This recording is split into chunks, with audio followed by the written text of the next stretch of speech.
हाथ उठाकर थिरकते ये कोई और नहीं बल्कि माननीय बीजेपी पार्षद जो दिल्ली एमसीडी में ब्लूटूथ से गाना बजाकर सदन को डिस्को फ्लोर बनाकर नाच रहे हैं। एमसीडी मेयर का चुनाव टलने पर ऐसा झूमे कि दिल्ली की जनता के काम काज याद न रहे। अपने कर्मठ, जुझारू और तमाम तरह के वादे करने वाले ये पार्षद खुद ही डांस फ्लोर में थिरकने लगे। अब ये करतूत का वीडियो वायरल हो रहा है और एक बार फिर दिल्ली के मतदाता एमसीडी चुनाव में बीजेपी के पार्षदों को चुनने पर माथा पटक कर बैठे। बीजेपी पार्षदों की करतूत से कामकाज तो ठप है ही, इसके अलावा आम आदमी पार्टी ने इसे लोकतंत्र और संविधान की हत्या तक बता दिया है। आज इतिहास के पन्नों में दर्ज वो घटनाएं मुझे याद आ रही हैं कि किस तरह से भारतीय जनता पार्टी और संघ के द्वारा प्रेरित मानसिकता के लोग बाबा साहब डॉक्टर भीमराव अंबेडकर जी जिस कुर्सी पर बैठते थे उसको गंगा जल से छिड़क कर शुद्ध करने का काम करते थे। ये घृणा और नफरत वाली बीजेपी के मानसिकता के लोग दलितों को तालाब में पानी पीने से रोकते थे। ये भारतीय जनता पार्टी की घृणा और नफरत की मानसिकता वाले लोग दलित को खटिया पे बैठने से रोकते थे, कुर्सी पर बैठने से रोकते थे, तालाब में पानी पीने से रोकते थे और एक संविधान अपना बनाया था कि वेद की ऋचाएं दलित के कान में चली जाए तो उसके कान में पारा डाल देना चाहिए। आज उसी मानसिकता के लोग 75 साल के बाद भी इस देश के अंदर जिंदा है।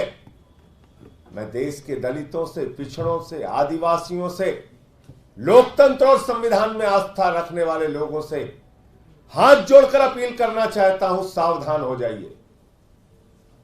ये इस देश के अंदर दलितों, पिछड़ों, शोषितों, वंचितों का हक मारना चाहते हैं।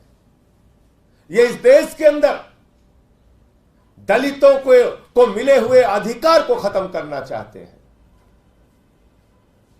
आप कल्पना कीजिए, दिल्ली के अंदर बाबा साहब डॉक्टर भीमराव अंबेडकर का संविधान हमें अधिकार देता है कि 5 साल में एक बार दलित का बेटा भी इस मेयर की कुर्सी पर बैठेगा। लेकिन जिन लोगों ने बाबा साहब को कुर्सी पर बैठने से रोका, जिन लोगों ने दलितों को तालाब का पानी पीने का विरोध किया, जो दलित विरोधी मानसिकता के लोग हैं, जो भारतीय जनता पार्टी के लोग हैं, वो आज भी जिंदा हैं उसी घृणा और नफरत की मानसिकता से। आज बीजेपी ने दिल्ली के अंदर बाबा साहब डॉक्टर भीमराव अंबेडकर जी ने जो अधिकार दिया था कि 5 साल में एक बार दलित का बेटा मेयर की कुर्सी पर बैठेगा, वो अधिकार खत्म कर दिया। दिल्ली में भी चुनाव खत्म कर दिया और कहा कि नहीं, दलित का बेटा इस मेयर की कुर्सी पर नहीं बैठ सकता। बीजेपी ने कहा ना, दलित का बेटा मेयर की कुर्सी पर नहीं बैठेगा। यह मेयर की कुर्सी अपवित्र हो जाएगी अगर दलित का बेटा मेयर की कुर्सी पर बैठेगा। और अपना एक मोहरा तैयार किया एलजी। भाजपा के एलजी ने कहा बगैर मुख्यमंत्री के सलाह के हम प्रिजाइडिंग ऑफिसर की नियुक्ति नहीं कर सकते। यह भाजपा के एलजी का बयान है, याद रखिएगा। अब आपको 1 साल पहले ले चलता हूं, जब दिल्ली के मुख्यमंत्री ने कहा कि सबसे वरिष्ठ पार्षद को मेयर के चुनाव में प्रिजाइडिंग ऑफिसर बनाया जाए और मुकेश गोयल का नाम उन्होंने भेजा कि सबसे वरिष्ठ पार्षदों में मुकेश गोयल है, तो दिल्ली के एलजी ने कहा, उस कागज को फाड़कर कूड़ेदान में डाल दिया और कहा कि हम भाजपा की पार्षद सत्या शर्मा को प्रिजाइडिंग ऑफिसर बनाएंगे। इसलिए मेरा आरोप बिल्कुल सही साबित होता है कि दलित विरोधी मानसिकता वाली भारतीय जनता पार्टी, बाबा साहब डॉक्टर भीमराव अंबेडकर के संविधान के विरोधी भारतीय जनता पार्टी, उसने अपने एलजी से झूठ बुलवाया है। और ये इतना ही बड़ा झूठ है जैसे मैं ये कहूं कि इस वक्त 10:30 बजे दिन के नहीं बल्कि 10:30 बजे की रात हो रही है।